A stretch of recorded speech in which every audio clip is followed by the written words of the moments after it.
हम लोग कल चरित्र सुन रहे थे श्री कबीर दास जी का, और कबीर दास जी के चरित्र में कल हम लोगों ने श्रवण किया कि ना तो उनकी काटापीटी करवा पाए, ना उनको मदरसे में पढ़ा पाए, किसी भी प्रकार की कोई भी क्रिया माता पिता अनुचित उनके साथ करवा नहीं पाए।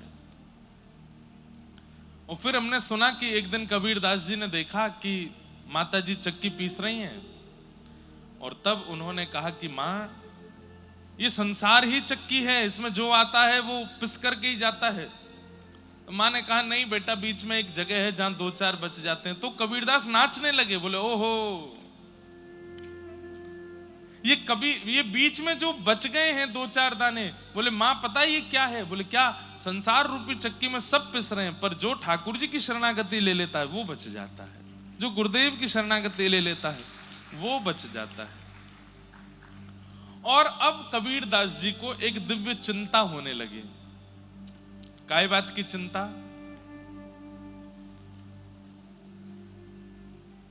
गुरु बिन कैसे गुण जागे, गुरु बिन कैसे गुण जागे। मुझ पर कृपा है, बहुत ध्यान से सुनिए। कबीर दास जी कह रहे हैं कि मुझ पर कृपा है कि मुझे बाल्यकाल से ही राम नाम प्रिय लगता है, मुझे बाल्यकाल से ही भक्ति भागवत प्रिय लगती है, परंतु गुरु नहीं है जीवन में। मेरे जीवन में एक गुरु तो होने चाहिए, जिन गुरु के आश्रय में रह करके, जिन गुरु की सन्निधि में जाकर के मैं ठाकुर जी की भक्ति को सहजता से प्राप्त कर सकूं। ऐसे गुरु मेरे जीवन में होने चाहिए। क्या करूं? तो गुरु की खोज में रोने लगे। अब मैं छोटा बालक हूं, मैं कहां ढूंढने जाऊंगा गुरु कहां है?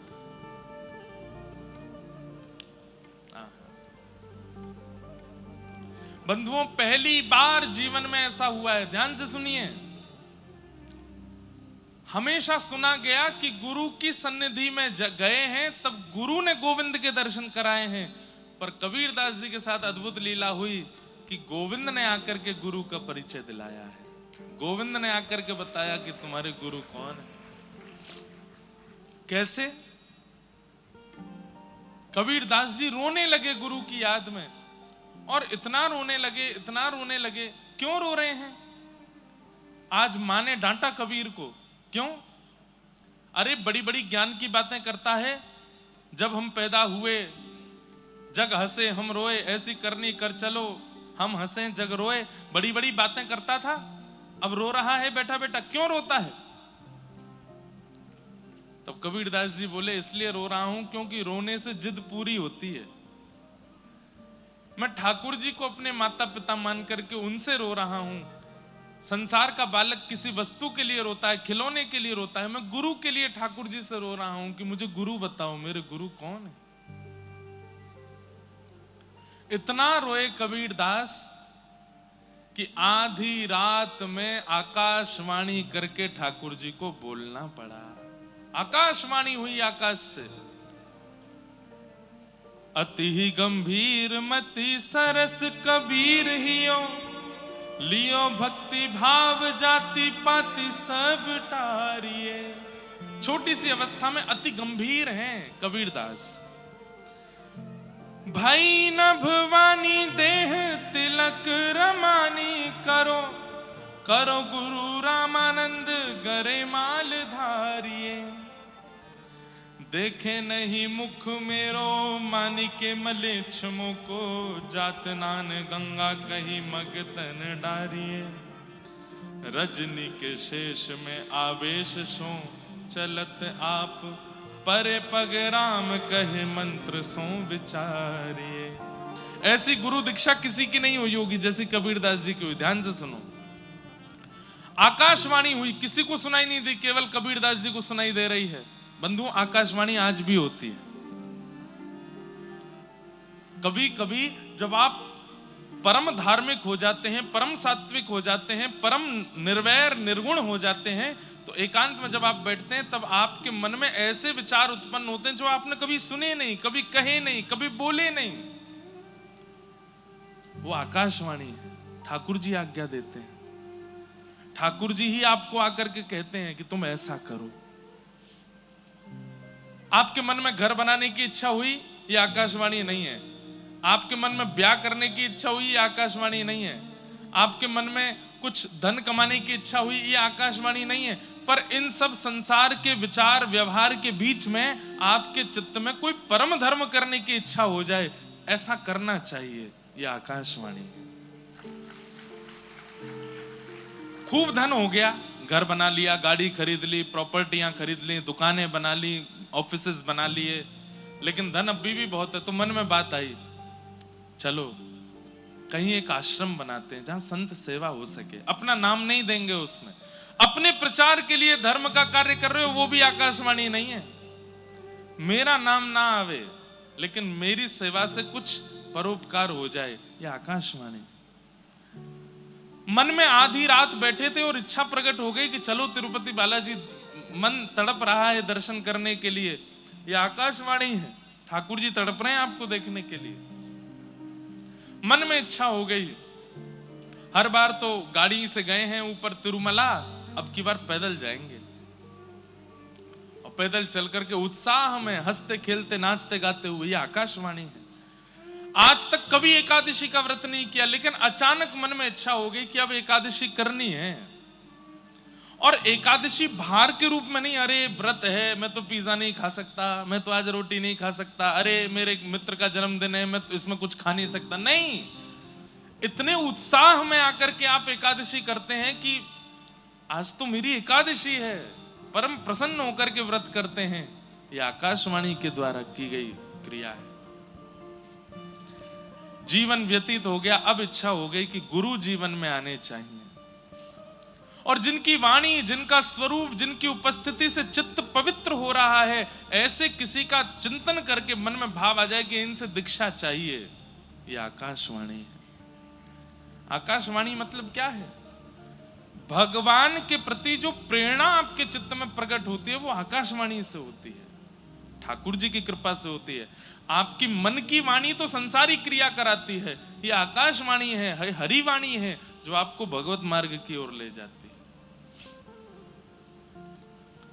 हम चेन्नई में रहते हैं, व्रज बहुत दूर है यहां से, बार बार नहीं जा सकते, तो क्या करें, अपने घर को ही व्रजमंडल बना लेते हैं, अपने घर को ही अष्ट सखियों की महल, अपने घर को ही श्री ठाकुर जी का निकुंज बना लेते हैं। प्रवेश करने से अंत तक ऐसा लगे कि ये व्रज का ही कोई गांव है, ऐसी भावना से घर का निर्माण कर दिया, ये आकाशवाणी। तो आकाशवाणी आज भी होती है। भगवत कार्यों के प्रति जो आपके चित्त में प्रेरणा जागृत होती है, वो आकाशवाणी से ही होती है। आकाशवाणी करके केवल कबीरदास जी को बता दिया, क्या बताया? भई नभवानी देह तिलक रामानी, करो करो गुरु रामानंद गरे माल धारिये। आकाशवाणी हो गई। बोले ए कबीर रो नहीं, तुम्हारे गुरु मिल गए हैं। बोले कौन है मेरे गुरु? बोले काशी में विराजमान श्री रामानंदाचार्य जी महाराज, यही तुम्हारे गुरु हैं। रामानंदाचार्य जी का नाम सुनते ही कबीरदास जी घबरा गए। बोले अरे रामानंदाचार्य जी तो म्लेच्छों का मुख भी नहीं देखते। पूरे काशी में हल्ला यही है कि मैं म्लेच्छ हूं, मेरे माता पिता म्लेच्छ हैं। वो तो म्लेच्छों का मुख भी नहीं देखते हैं, फिर मेरी दीक्षा कैसे होगी उनसे? अब देखो आकाशवाणी एक एक क्रिया बता रही है। क्या? बोले भई नभवानी दे तिलक रमानी। बोले तुम एक काम करो। बोले क्या?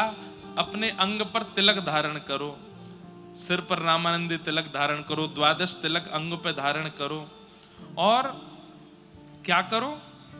गरे माला धारिये, गले में कंठी माला पहन लो, तिलक धारण कर लो, और श्री रामानंदाचार्य जी के पास चले जाओ। बोले देख नहीं मुख मेरो मानिके मिलेच्छ मोको, मेरा मुख नहीं देखेंगे वो मिलेच्छ जान के। जात नान गंगा कही मन तने डारिये। अरे वो किसी मिलेच्छ का मुख देख भी लेते हैं तो तुरंत गंगा स्नान करने जाते हैं, वो मुझे दीक्षा कैसे देंगे? तब आकाशवाणी कहती है ध्यान से सुनो कबीर, क्या करना है? रजनी के शेष में आवेश सो चलत आप। कहीं भोर होकर के म्लेच्छों का मुख ना देखना पड़ जाए, इसलिए रामानंदाचार्य जी आधी रात में गंगा स्नान करने जाते हैं।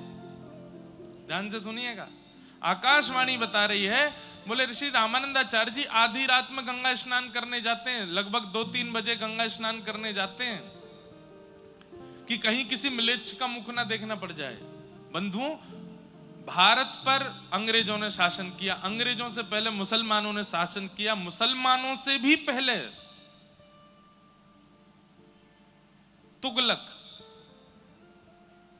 तुगलकों ने शासन किया भारत के ऊपर।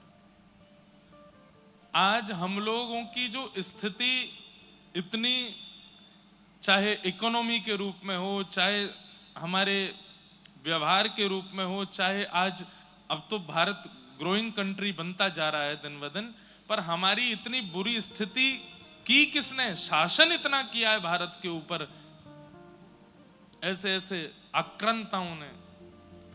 श्री रामानंदाचार्य जी के चरित्र में आता है कि अगर रामानंदाचार्य जी पृथ्वी पर नहीं आते तो भारत की दशा आज जो है इससे भी ज्यादा बुरी हो गई होती। क्यों? म्लेच्छों को, तुगलकों को जितना इन्होंने परिवर्तित किया, जितना इन्होंने ज्ञान दिया, जितना इन्होंने भगाया भारत से, उतना कोई आचार्य नहीं भगा पाए। इसलिए रामानंदाचार्य जी बड़े पूजनीय हैं। सब आचार्य पूजनीय, साक्षात राम जी ही रामानंदाचार्य जी के रूप में आए। तो बोले कि वो सुबह स्नान नहीं करते हैं गंगा जी में, रात में स्नान करने जाते हैं, कहीं म्लेच्छों का मुख ना देखना पड़ जाए। इसलिए तुम क्या करो? बोले क्या करूं? बोले जहां रामानंदाचार्य जी रहते हैं वहां से गंगा जी के नीचे उतरने वाली घाट की जो सीढ़ियां हैं वहीं पे सो जाओ और उल्टे सो जाना, लेट जाना।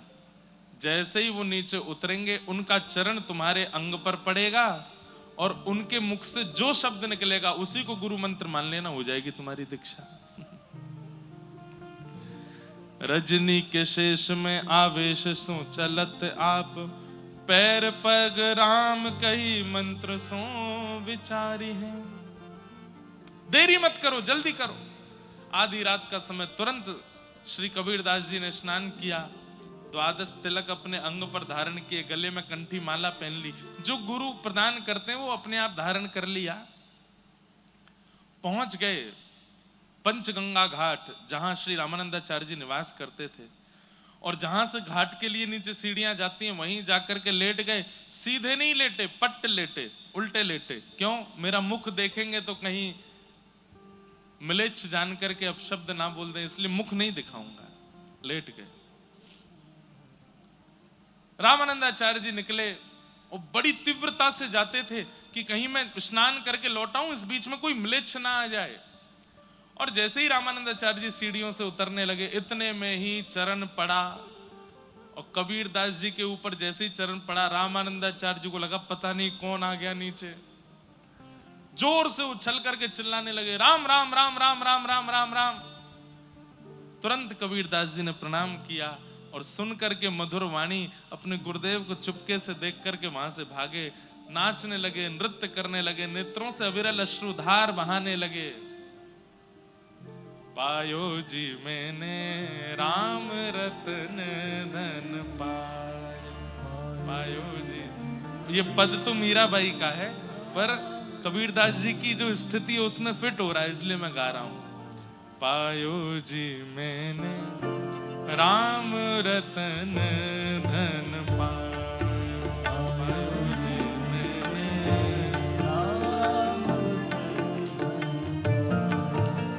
पायो जी मैंने राम रतन धन पायो जी मैंने।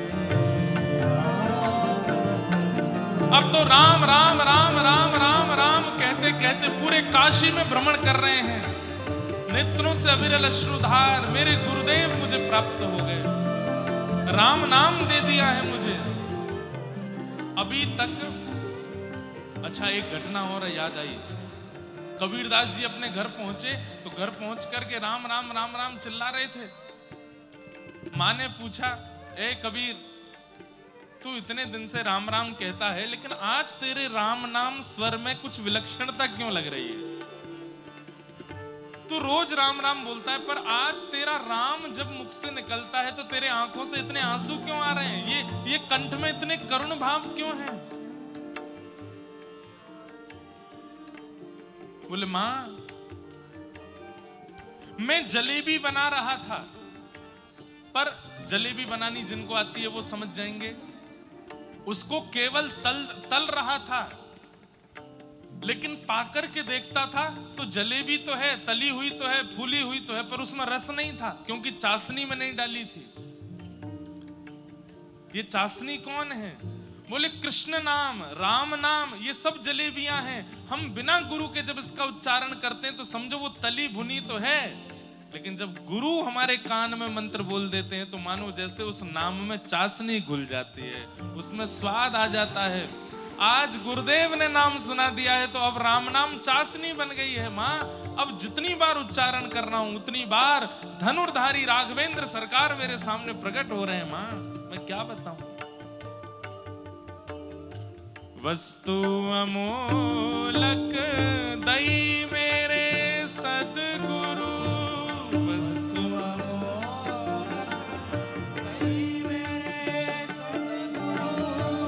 वस्तु अमोलक दई मेरे सदगुरु,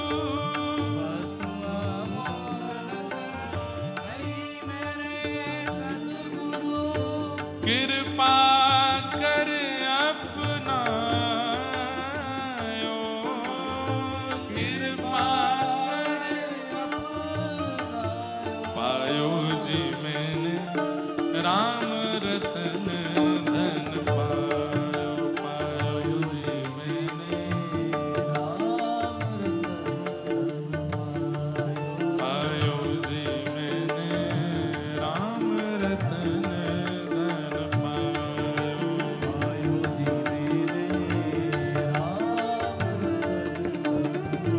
और माँ, दुनिया के लोग कैसी वस्तु देते हैं, उसका खर्च होने का, लूटने का भय रहता है, लेकिन मेरे गुरुदेव ने ऐसी वस्तु दी है, आहा। खर्च न खूटे, चोर न लूटे, खर्च न खूटे, चोर न लूटे, खर्च न खूटे, चोर न लूटे,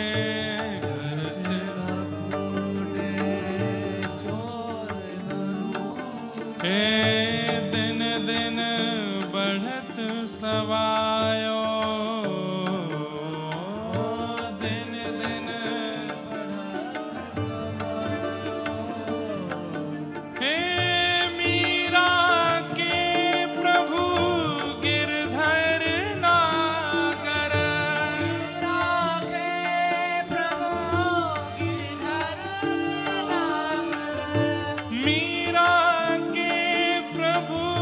गिरधर नागर, मीरा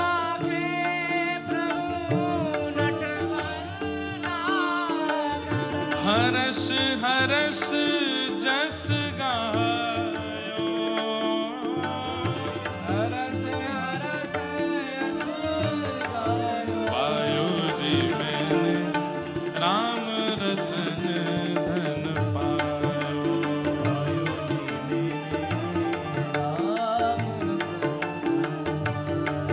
पायो जी मैंने राम रतन, हे पायो जी मैंने राम रतन वस्तु